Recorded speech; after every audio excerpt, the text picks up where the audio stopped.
It's Wednesday, January 6th. I'm Lucy Steiner. And I'm Sam Cedar. Which of these stories will you be talking about today? The Democrats just might have pulled off two massive wins and taken the Senate, as Rafael Warnock appears to have won his race in the Georgia runoffs, and Jon Ossoff is also a heavy favorite to win as we're recording this. Meanwhile, Nebraska Governor Pete Ricketts declares that undocumented workers at the state's meat processing plants will not receive the coronavirus vaccine, despite their already despicable working conditions on the front line of the pandemic. And lastly, Kenosha's district attorney announced on Tuesday that no charges would be filed against a Kenosha police officer who shot Jacob Blake 7 times in the back. You are listening to Majority FM's AM Quickie, and these are the stories you need to know.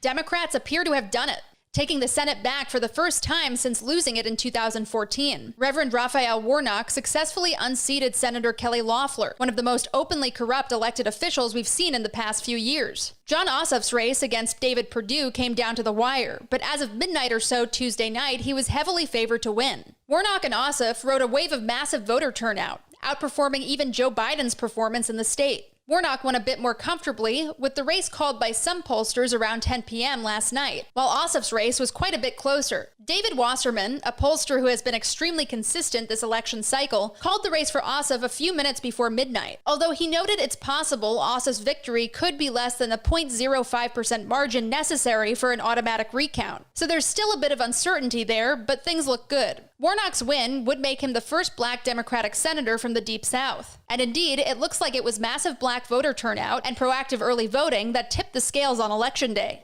This means the Democrats now have the Senate thanks to VP Kamala Harris's tiebreaker vote. That's a far slimmer margin than any ruling party wants for a new administration, but it's one that can actually produce results, provided that so-called Democrats like Joe Manchin get on board with what the party is doing. But that's a battle for further down the line. Today, everything looks pretty good for the Democratic Party.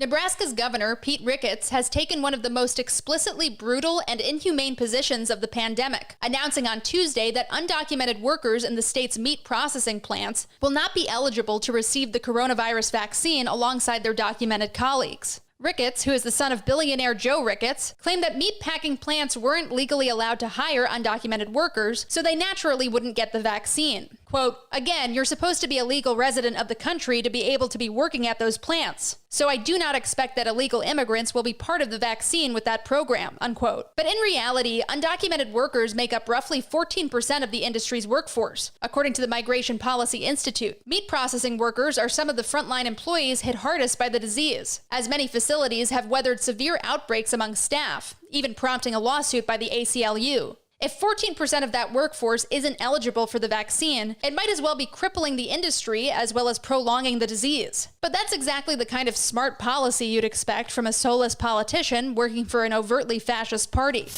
Kenosha, Wisconsin's district attorney, Mike Gravely, has finally made his decision in the shooting of Jacob Blake. There will be no charges filed. That means that Rusten Sheskey, the Kenosha police officer who shot Blake 7 times in the back, will face no criminal penalties for his actions. Businesses around Kenosha had boarded up their windows again in anticipation of protests, which started soon after the DA's decision came down. Live streams on Tuesday night showed protesters marching on the frigid, snow-lined streets, while large numbers of National Guard troops surrounded the courthouse and other federal buildings. DA Gravely's decision was based on a review of over 40 hours of video and hundreds of pages of police reports. Crazy how in all those police reports he didn't find enough evidence to bring charges. The New York Times reported that prosecutors thought the case against Sheskey would be too hard to win, as the ironclad argument that the cop was just protecting himself would somehow apply. Again, Blake was shot 7 times in the back. Gravely, who is a white guy, admitted his own inadequacy in dealing with the case, saying, quote, I feel in many ways completely inadequate for this moment. I have never in my life had a moment where I had to contend with explicit or implicit bias against my race, unquote. And that, taken together, is all it took to let a cop off the hook for 7 bullets that nearly ended a man's life. And now, for some quicker quickies. Quicker quickie.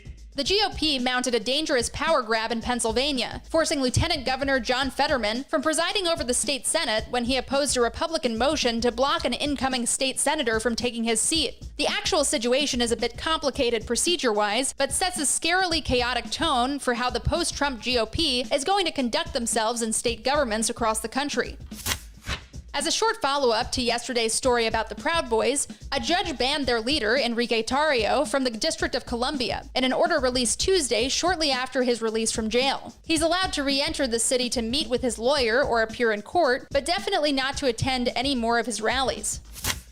Californian workers are already feeling the effects of the state's devastating passage of Prop 22. Earlier this week, Vons and Albertsons grocery stores fired all of their on-staff delivery drivers, except the unionized ones in the Bay Area, shifting their jobs instead to third-party gig workers at Instacart and other companies. In more positive news, Google has a union. A group of more than 200 employees at the tech behemoth's parent company, Alphabet, announced they had formed a union under the Communication Workers of America, providing a wide umbrella for more of the company's thousands of employees to join going forward. Quickie.